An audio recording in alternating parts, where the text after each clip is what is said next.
Salam, selamat pagi.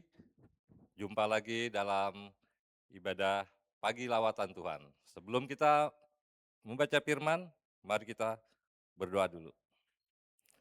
Bapak, terima kasih atas pagi hari ini kami diberikan kesempatan untuk membawakan firman-Mu ya Tuhan. Kiranya berkati terus ibadah pagi lawatan Tuhan ini Tuhan dari awal hingga sampai akhir Tuhan. Berbicara pada kami Tuhan, bungkus terus dalam Roh Kudus-Mu Tuhan. Terima kasih Tuhan. Di dalam nama Bapa Tuhan Yesus Kristus kami berdoa. Haleluya. Amin. Dalam firman ini saya mengambil tema melayani dengan sepenuh hati dan kerendahan hati. Untuk ayat pendukungnya dari kitab Kolose 3 ayat 23 sampai 24. Apapun juga yang kamu perbuat, perbuatlah dengan segenap hatimu, seperti untuk Tuhan, bukan untuk manusia. Kamu tahu bahwa dari Tuhan kamu akan menerima bagian yang ditentukan bagimu sebagai upah. Kristus adalah Tuhan dan kamu hambanya. Dari firman ini kita berfokus pada ketulusan hati menjadikan pelayanan sebagai gaya hidup serta mengandalkan kekuatan dari Tuhan. Kalau kita berbicara pelayanan, mungkin kita berpikir pelayanan itu hanya di dalam gereja, sebagai pemain musik, singer, atau yang lain-lain masih banyak. Tapi sebenarnya pelayanan itu di luar gereja pun banyak, di tempat kerja, di masyarakat, maupun di keluarga. Di sini ada 3 poin yang saya akan jabarkan, pelayanan yang dikehendaki Tuhan. Yang pertama, pelayanan bukan sekedar rutinitas.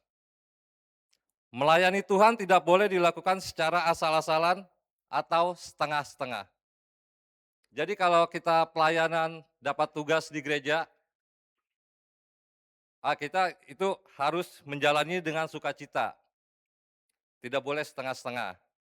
Misal kita disuruh datang pagi, ya harus kita tepat datang pagi. Jika disuruh SBP kita harus wajib datang, kita harus penuhi itu. Lalu Tuhan layak menerima persiapan yang terbaik dari hidup kita, bukan sisa tenaga atau waktu. Segala hal yang kita kerjakan di dalam keluarga, tempat kerja, dan masyarakat adalah ladang untuk melayani Tuhan.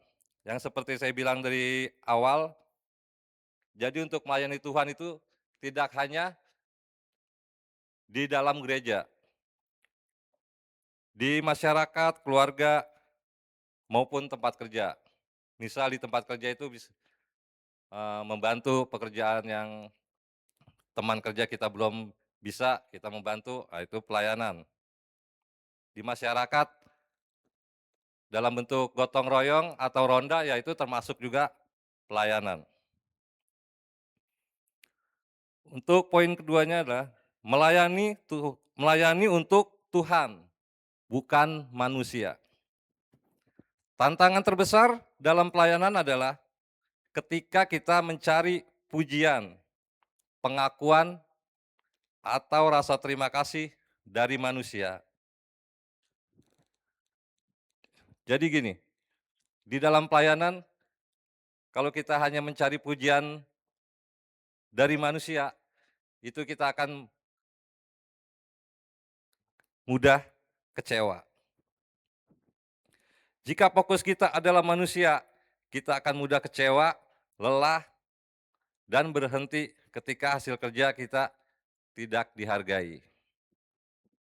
Ingatlah bahwa upah dan penilaian sejati datang dari Tuhan, karena Dia adalah Tuhan yang kita layani. Untuk poin yang ketiga, meneladani kerendahan hati Kristus. Yesus datang ke dunia bukan untuk dilayani, melainkan untuk melayani dan memberikan nyawanya. Seorang pelayan berkenan kepada Tuhan selalu mengenakan kerendahan hati, tanpa memandang bulu atau pilih kasih kepada siapa ia menolong. Mari periksa diri kita pada hari ini, apakah kita melayani karena beban atau karena anugerah.